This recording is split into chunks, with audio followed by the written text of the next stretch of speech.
Sauce? Monday would be, hey, you should take off, you should go to the Royals game, and then you should go downtown and get ready for the United States. That would be the feeling on Monday. They got a day game that leads into all of this. Think about that. If the Royals were good and they were what they were supposed to be, people would be making this an extended weekend, and they'd be taking off on Monday. They'd be up, hanging out, tailgating out at the Royals game. You could be out there, the first pitch is at 1 o'clock. You watch the game, and then you would head down the power line, and you would keep the party going and get ready for the United States game. Open that for me. No. On Monday, what do you think your attendance is going to be out of Walmart Stadium? It's a Monday after the holiday. A day game Monday after a holiday. Hey, they never play day games on Monday. Who's taking out the time on Monday after you just got the time on Friday? Maybe you took off on Thursday.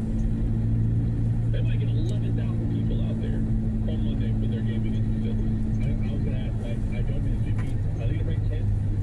Now, there's season ticket rates by over 10 will announce for a game. Do you think more than 10 are at the game? It's going to be sparse. Now, what they announce is always different than life, for sure. I mean, they're doing everything to get you out there. Like someone pointed out, I got an email. I follow the Royal email. That email, they're doing flash sales. They're doing 2 for $20 deals right now. They're doing 48-hour deals right now. Like, they are doing everything to try to get your attention. People don't care. I think what the World Cup has shown you can take your kids.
No. Yeah, Sean said drink it without all this road.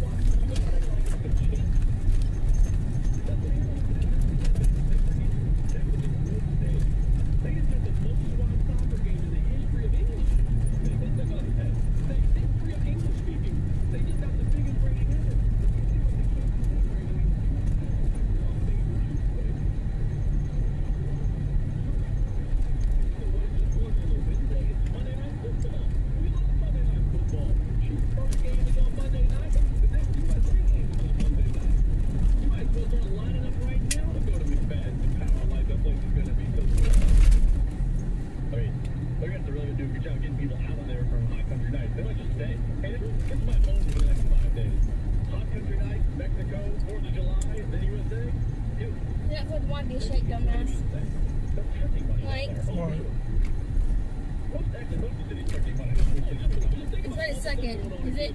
Right.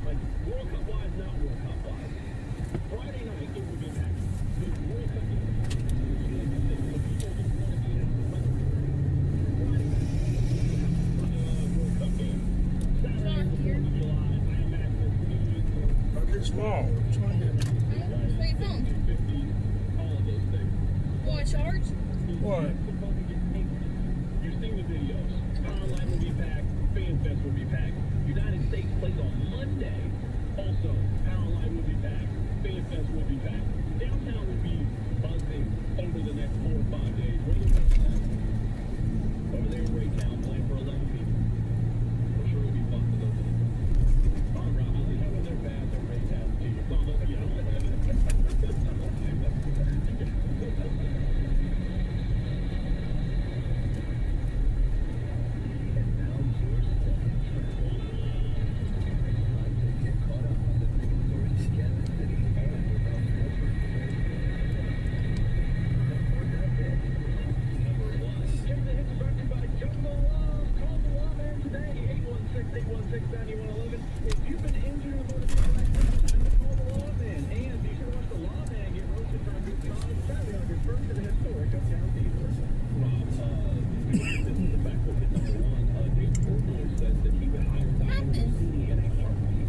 long haul. Fair is not like a worker. She wanted to work here. I didn't. So, Diana Rossini, I'm going to guess right now she doesn't have I didn't. a whole lot of job on. That's why. A whole lot of people kind of banging down the door to see if Diana Rossini wants to offer up her football opinions, but there's Empty? always the homeowner. Yeah.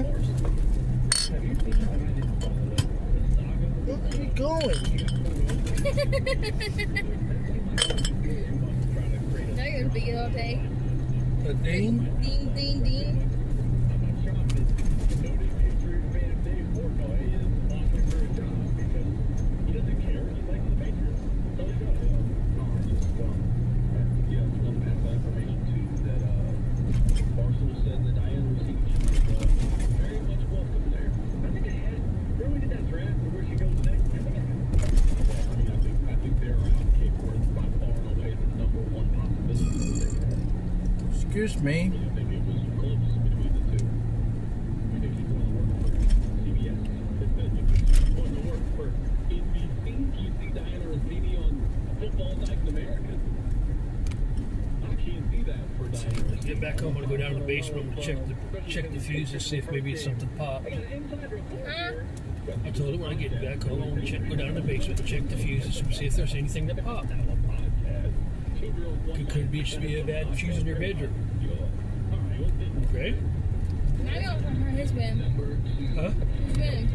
His. Mom did. Why won't come on? Talk about the red card around the world. Let's hear from the manager of the United States team about the red card. They got Flo Balogun removed from the game yesterday due to soccer rules. He could not play in the game on Monday. It's Belgium. For me, it's about to see the intention. If the intention is to damage the opponent, okay, I understand, but that never was. There was a normal action in football that you are, fighting for the ball and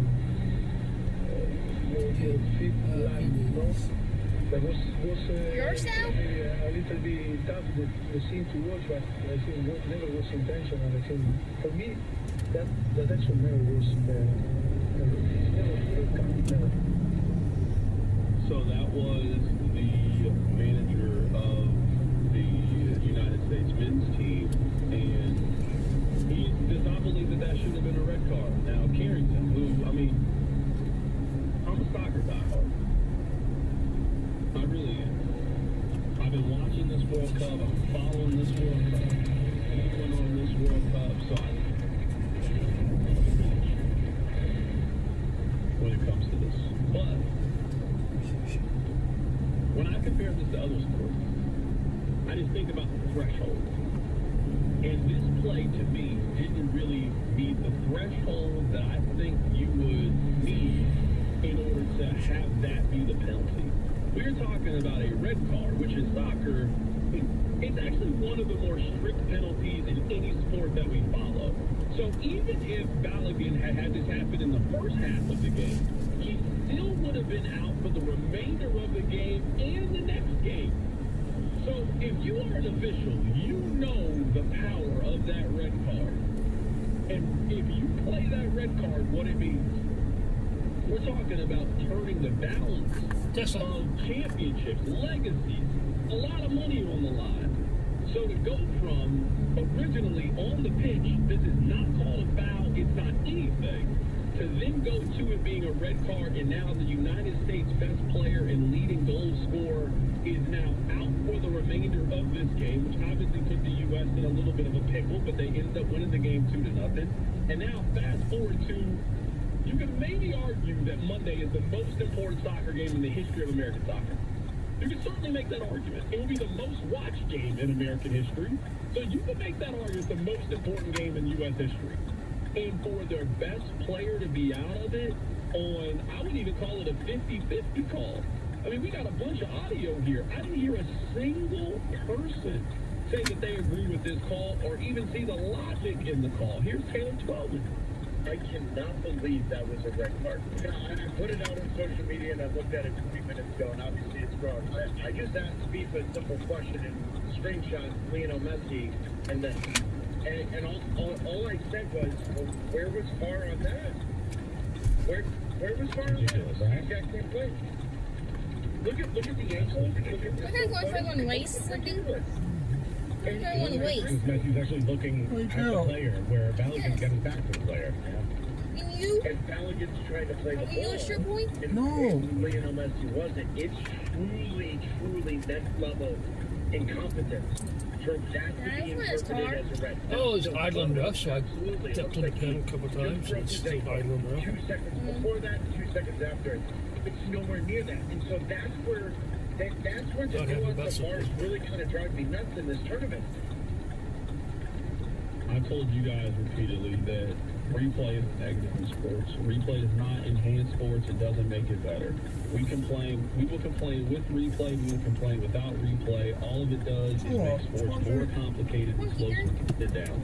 The only fix that I think we can have to replay. And we're so far down the line. Training. Put the toothpaste back in the tube. The battery. There are 2 very simple fixes for replay. Number 1, it needs to have a shot clock. I love basketball. Basketball might honestly be my favorite sport to watch. I love basketball. We have ruined basketball games with replay. We stop basketball games for everything for replay. Everything has to go to the monitor. We need a shot clock. Hey, if you want to challenge it, that's great. We're going to look at it for 1 minute. We're going to look at it for 2 minutes. That's it.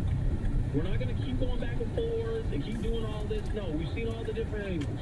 Also, I don't think that the officials should be allowed to watch the replay in super slow motion. You can't convince yourself of anything if you watch it in super slow motion. You can convince yourself of anything. If I told you, hey, I got a video of your wife sneaking out, and I showed it to you in 4K, and I just super slowed it down, like, that does kind of look like her. It's not. You know it's not. But that's what replay does to you. It plays tricks with your mind. Sports were not made to be watched over and over again in slow motion, or we use the NBC and we zoom in to 300x and try to, it's so stupid. I can't believe that we have let replay evolve into this. I say this every time. We are obsessed as sports fans and trying to find perfection in the officiating, despite knowing that perfection is impossible. They're going to miss calls. They miss calls with replay. They miss calls without replay. So don't talk to me how great VAR is. If VAR sees that play, every single human is telling me, hey, this isn't a red card, this isn't a red card, but on VAR they see it as a red card. No, I'm telling you it's the worst. The humans saw the play originally and didn't even think it was a foul. We then went to replay, we watched it in super slow motion, we convinced ourselves that it's a foul, and now it's worth